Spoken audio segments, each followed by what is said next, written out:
Hello, my name is Amy Sands. I grew up with Brendan in Silver Spring. We went to school together. We carpooled to religion class together. And I'm really happy we're having this event to celebrate his poetry.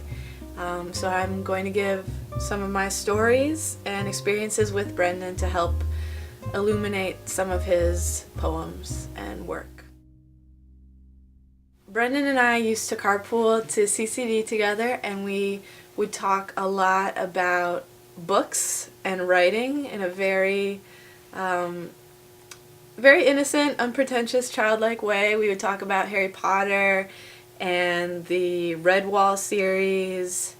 I remember a bunch of conversations about the different motivations that the rats had for storming the castle. I remember both mispronouncing Hermione's name. And just really, really fun conversations about books from an early age. And I think he always thought about reading as a writer. He was very much into discussing characters, discussing plot developments, discussing the effect that a story could have on the reader, and that kind of stuff. And then as we got older, he started to take things much more seriously. We had a English teacher, Mr. Feldman, who introduced us to some great books that Brendan really latched onto and was inspired by. Right from the start, he loved Hemingway. One of his favorite stories was Sun Also Rises.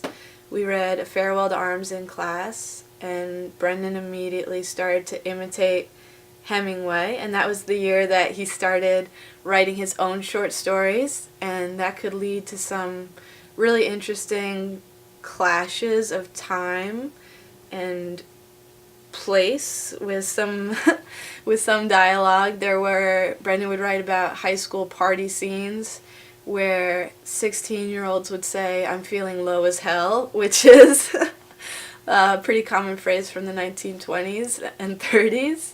And he would do things that Hemingway would use. He would use those and sentences, like he would be describing Tasty Diner, which is nearby, and he would say that the sign was orange and red and gray.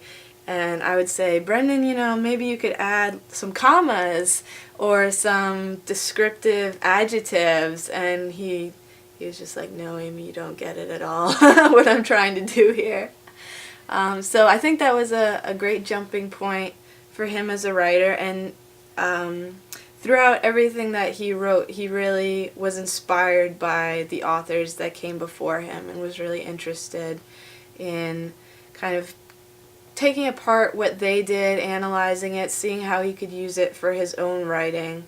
And in his later works, I think it's really incredible how he was able to adapt these very old structures that, poets like John Keats were using back in the 1800s and use it to describe a frisbee game in suburban Maryland. I think that's incredible.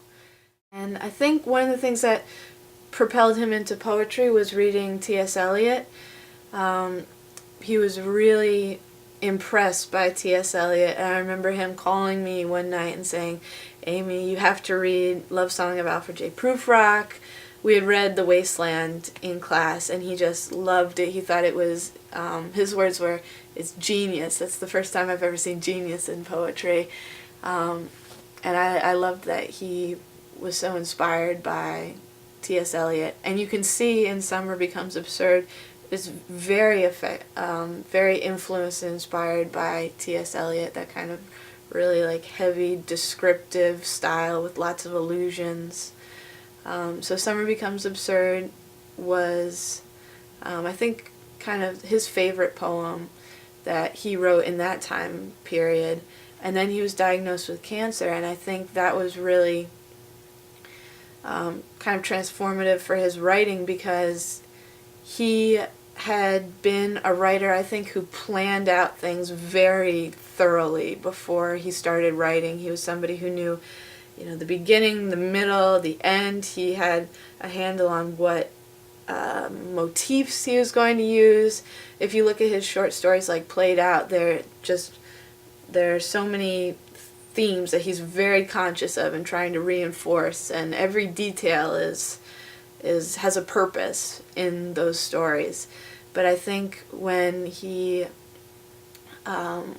was impacted by the effects of his surgeries, when he was a bit disoriented, the medium that best expressed that was poetry, because it was something that he didn't have to plan out this very complex interlocking parts of a story. He could just kind of reflect on a very sense heavy experience. He could write about kind of these moments that he had, or these reflections that he had, whether it was on the beach, like the Ballad of South Caroline, or the A Leaf of Knowledge, which is about just kind of enjoying a moment, or the one about waiting for lasagna to cook on the stove.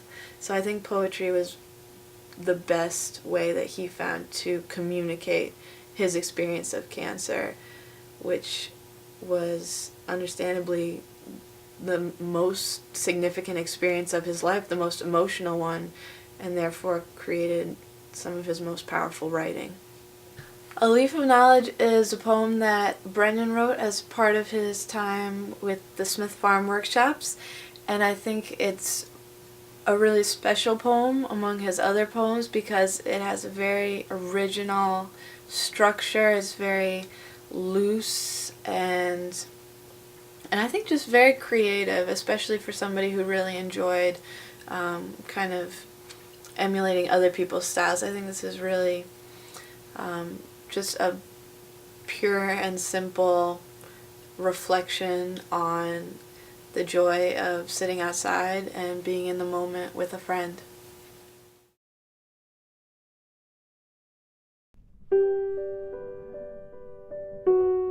Summer Becomes Absurd is, I think, one of the most important poems that Brendan wrote in his mind. It's a poem that he was very proud of, and it was a poem that he invested a lot of time and energy reworking, restructuring, and adding in new elements. He wrote the first part before he was diagnosed, and it was in reaction to a friend who was going through a tough time and was not quite himself. And I think it really disturbed Brendan and made him think about a lot of things that he hadn't thought about before in terms of perception, reality, and just kind of the way the mind works. And then, but he didn't really know how to tie it all together and finish the story. But then he was diagnosed with his brain tumor, and he had to undergo all the surgeries, which really disoriented him. And for a time, Brendan himself was not himself, and experienced a lot of the same kind of disorienting effects that he had written about earlier, and then incorporated that when he wrote the second part of the poem, in which the narrator himself reflects on what it's like to be in that kind of murky area where you don't really know like what's going on, where your own sense of reality is shifted kind of beyond your control. And I think that's one of the crux of this story, in addition to the great elements of friendship and kind of describing this community that the young men in the poem live in.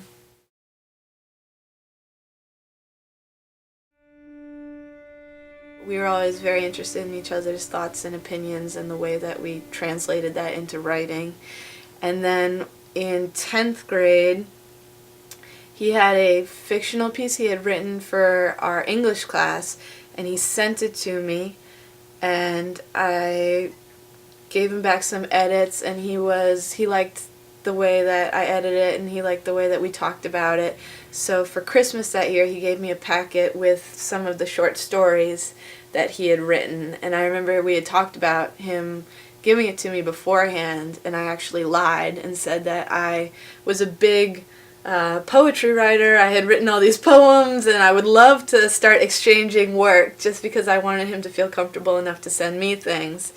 And then the day that he sent me his short story, I went home and wrote like 10 poems and sent them all to him. And then from then on, I would send him poems and drawings, and he would send me batches of prose, and I believe it was in early sophomore year of college that he started writing poetry at first, and sending it to me. And usually he would send me a batch of work either by mail or through email, and I would look it over and make a bunch of notes, and then we would talk on the phone about different ideas. Usually it was Brendan talking on and on about what he hoped to accomplish, and then me kind of saying, oh yeah, that sounds good, I can see what you're doing there. And I know he did this with a lot of his friends. He is a person who so appreciates structure and appreciates kind of the work and the craft of poetry. Like he used to love to explore different structures. He tried the ballad structure. He tried a structure, it's called sonetio. I'm not sure if I'm pronouncing it right, but it's like a certain like rhyme scheme. He liked iambic pentameter, and he liked the way that you could use those structures to kind of evoke a feeling, and to use those structures to reinforce the intent and the emotion of your poetry. He always really liked to write to music, and music was a big part of what inspired Brendan. He had a lot of bands and singers that he loved. He loved Wolf Parade and Neil Young, Arcade Fire, and the one that he really enjoyed writing to was Rat-a-tat, which is a band that none of their songs have words. They're all like kind of electronic. Each song is like an atmosphere, sort of. And I think he was inspired by those atmospheres. There was a short story that he wrote early on that he titled Cherry, which is a Rat-a-tat song. And there's another song called Crips that he wrote too. So I know that he would really like to write to music and kind of emulate and recreate those atmospheres that he enjoyed in songs. And then once he wrote, he would send it to friends. He would always let it lie for a little bit, because he thought that you can't really read something that you just wrote with an unbiased eye. You're too familiar with it. The Writing Life is a poem that I think really taps into Brendan's perception of himself as a writer. He was somebody who kind of lived and breathed writing in a lot of ways. Many of his life experiences factor into his poetry and his prose. And as a friend, he was always telling us about kind of different authors that he was reading at the time, who he was inspired by at the moment. And he was also very concerned with the mechanics of his writing. I remember once when he was just absolutely stuck on punctuation. He had kind of a punctuation breakdown and didn't know where to put commas or hyphens. He was just very distressed about punctuation, and he went through kind of phases with all those things. When should I employ allusions? How should I bring this into my style? And I think The Writing Life is a great window into Brendan looking at himself as a writer and kind of thinking about how he would make his way in the writing world.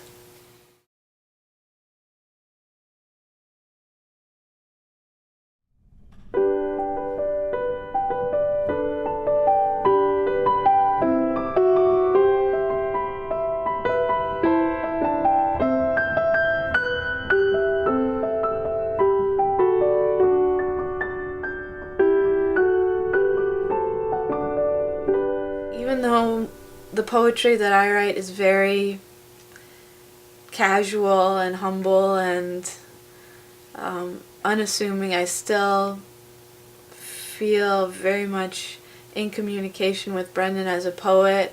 Whenever I write things, I can always hear his voice and kind of feel the pressure of his opinion and wind up hitting the delete button a lot because it's whatever I've written is too emotional or too frilly or too flowery or not concise enough. And always kind of hear his voice in my head. I think even though his body of work is small, it's very, very powerful, and it really effectively communicates who he was as a person and what his strengths and talents were as a writer. And it's something that I'm sure will always inspire me and propel me to keep writing and to stay engaged with the literary world overall, just because he taught me how important the literary world is, that it's not just a leisurely book that you read before you go to bed. It's actually a way to communicate with people throughout the ages. It's a place to find strength, and it's a place where you can really discover who you are as a person. This is a poem about my two friends, Max and Brendan. It's called Max and Brendan. Max and Brendan. I remember walking in on you guys. No, not that kind of walking in. I remember walking in on you guys. My two blondies, one short and sturdy, legs kicked up on the wood-latched cube, the other long and lanky, projecting from the chair that voice I could hear from outside the house. I remember walking in on you guys. TV lights crowning two heads tipped together. I remember walking in on you guys. And, creepy though it might be, I have to admit that my favorite moment was not the instant when I crossed the threshold and laughed, watching you two measure how comfortable you were versus the effort it would require to stand up and hug me. No, my favorite moment was the few steps beforehand, hearing the ebb and flow of your conversation, his two quick punches and your roll of laughter. And I could never make out what you were saying, and I never lingered to try. I was too eager to join in. But the rhythm of those moments was always a homecoming. In between parking the car and crashing the couch. Walkways, steps, doorknob, living room. What are we watching? And that prelude of back and forth, ever present, his two quick punches and your roll of laughter. I remember walking in on you guys.